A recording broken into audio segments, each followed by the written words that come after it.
Welcome, Slayer the Alchemist, and a tribute to Les Binks, former drummer of Judas Priest, who passed away last month in March, but the announcement of his passing just happened a couple days ago here in the middle of April. Les played on two Judas Priest studio albums, Stained Class, Hellbent for Leather, and he was on the live album Unleashed in the East. He provided some stability in the Judas Priest drum chair at that time. Judas Priest hadn't had the same drummer for two albums in a row. John Hinch played on Rock-A-Rolla. Alan Moore played on Sad Wings. Both those drummers, I would say, in some ways kind of held the band back. They were never really able to find a drummer that fit their sound, what they were trying to do, in my opinion, until they got Simon Phillips on Sin After Sin. But Simon was more of a session drummer brought in by Roger Glover, who was producing that record. And I do really like Simon's playing on Sin After Sin. But in my opinion, it really isn't until Les Binks joins the band for the Stained Class album that the first real Judas Priest drummer is there. And he kind of takes the chops of Simon Phillips, but he has more of a hard rock sound to him, style to his playing. In my opinion, Les Binks is the best drummer that was ever in Judas Priest. Some might argue Scott Travis, and I could see where they were coming from, but certainly Scott, he was more of a 90s, 80s, 90s type of drummer, and he brought Judas Priest's sound into the 90s with his first album, Painkiller. But for me, I've always loved Les Binks because he kind of had the chops, but he had this kind of 70s vibe to his playing. Think that kind of swing that you might have heard from Bill Ward or John Bonham, but with the chops of like John Bonham, but the finesse of like Simon Phillips, who had come before him. On his first album with the band, Stained Class, the drumming in this opening track, Exciter, in my opinion, is like a very forward-thinking. You could call it one of the earliest examples of power metal.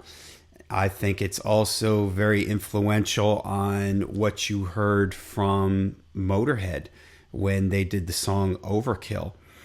I've been on record saying that I think Stained Class is the first like pure, true heavy metal record.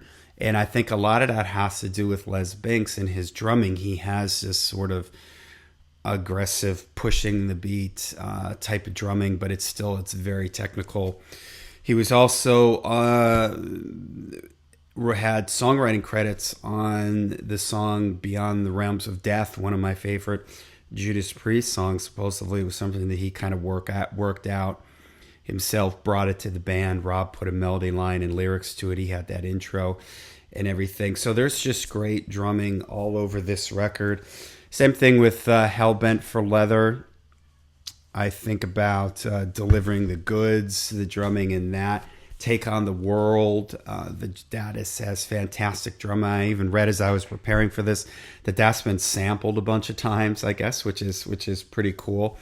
And of course, Unleashed in the East, one of the great live albums of the 70s, where he takes some of these older songs from the first three records, and he really interjects a lot of energy to him and his own personality on them. And I think basically all the songs on here are better in this live format than they were in their previous studio versions. It is. I wish that Les had continued with the band, and it is kind of one of those what ifs. I mean, I think that Hellbent for Leather was moving in the direction of British Steel. You hear these sort of more melodic songs on there. So it isn't like a total shift, but when Dave Holland joined the band, I don't know if this is just the producer or the band deciding this is the way they wanted the drums, or this is how Dave Holland wanted to play. but he plays way more straightforward with his time with Priest. So it really is an interesting thought of what let's say British Steel and Screaming for Vengeance, what those records would have been like with Les Binks on them. I really think that they would have been more interesting, because his era in Priest, Stained Class, Hellbent for Leather, especially Stained Class, and they were leading into this with Sin After Sin and Sad Wings of Destiny. It's almost like progressive metal.